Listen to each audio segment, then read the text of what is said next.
Hello students, last video में हमने temporary methods को डिस्कस किया। इस वीडियो में आज हम करेंगे परमानेंट मेथड, सर्जिकल और स्टरलाइजेशन को डिस्कस करेंगे आज हम। तो परमानेंट मेथड नाम से ही पता चल रहा है, it means they are permanent and these are irreversible and nearly irreversible. बहुत कम चांसेस होते हैं इसको रिवर्स करने के। और ये सर्जिकल मेथड है जिनमें माइनर सर्जरी की जाती है। This method is use to prevent any more pregnancies. Means अगर किसी की भी फैमिली कंप्लीट हो चुकी है तो अगर वो नेक्स्ट जो है फर्टिलाइजेशन या कंसेप्शन इसके बाद में नहीं चाहते हैं तो टर्मिनेट करना चाहते हैं, इन चांसेस को खत्म करना चाहते हैं कंसेप्शन के चांसेस को, उस केस में परमानेंट मेथड का यूज किया जाता है। It terminates the chances of conception. After completion of family, couples prefer this method and it is an irreversible method. हम ज्यादातर कहते हैं reversible but nearly. There are some chances.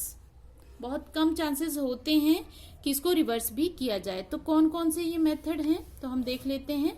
दो मेथड आते हैं इसमें, मेल और फीमेल में सेपरेट है।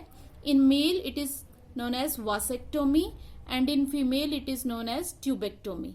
वासेक्टोमी नाम से ही पता चल रहा है वास डिफरेंस से रिलेटेड कुछ है, और फीमेल में ट्यूबेक्टोमी फेलोपियन ट्यूब से रिलेटेड, मीन्स वहां से रिलेटेड है।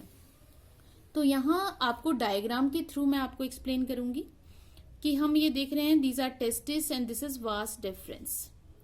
तो यहाँ पे इन केस ऑफ मेल क्या किया जाता है, जो वास डिफरेंस है उसको टाई कर दिया जाता है पहले, देन इट इज कट।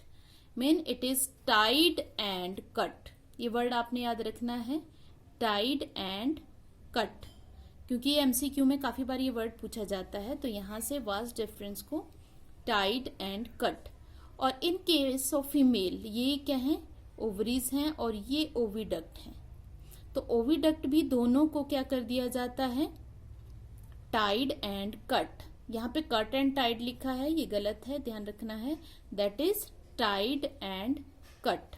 तो आप देख रहे हैं, याद रखना बहुत इजी है। वासेक्टोमी मीन वास डिफरेंस, तो मेल के केस में होती है vasectomy. Tubectomy mean fallopian tube, तो फेलोपियन ट्यूब किस में होती है, फीमेल्स में।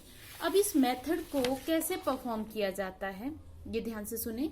During vasectomy A small incision is given on scrotum and small part of vas deferens is tied and cut.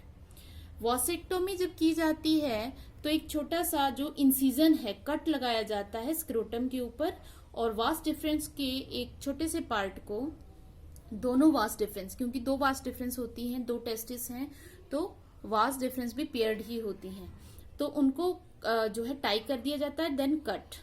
और ट्यूबेक्टोमी में इंसिजन एब्डोमेन पे भी हो सकता है कि इंसिजन के थ्रू किया जाए, या थ्रू वेजाइना भी जो है इसको परफॉर्म किया जा सकता है। A part of fallopian tube is cut and tied and cut. These are highly effective but reversibility is poor. ये ध्यान रखना है, ये दोनों मेथड्स बहुत ही ज्यादा इफेक्टिव हैं बट इनमें रिवर्सिबिलिटी बहुत ही कम है। तो ये तो हमने देखे बहुत सारे कॉन्ट्रासेप्टिव मेथड्स, हमने टेम्परेरी में भी बहुत सारे स्टडी किए और परमानेंट में भी हमने देख लिए कौन से हैं। ये जितने भी मेथड्स हैं, हालांकि इनकी इफेक्टिवनेस भी बहुत है, लेकिन फिर भी इनको इनका जो सिलेक्शन होता है उसके लिए बहुत सारी प्रिकॉशंस होनी चाहिए।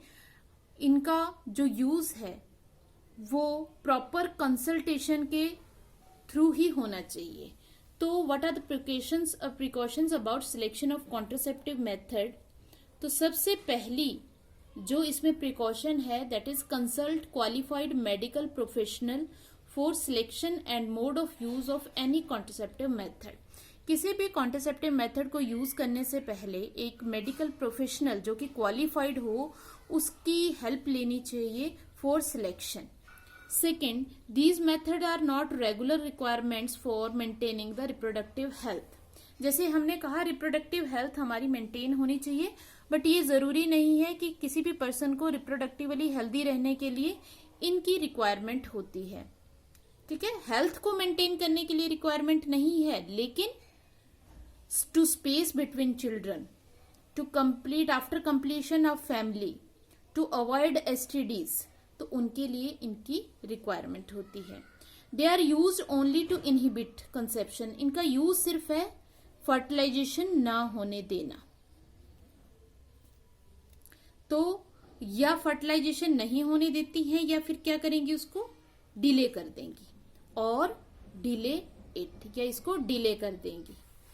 अब बहुत सारे कॉन्ट्रासेप्टिव मेथड्स हैं जिनकी कॉन्ट्रासेप्टिव वैल्यू भी बहुत अच्छी है, लेकिन इसके साथ साथ इनके जो इल इफेक्ट्स हैं उनको भी इग्नोर नहीं किया जा सकता है.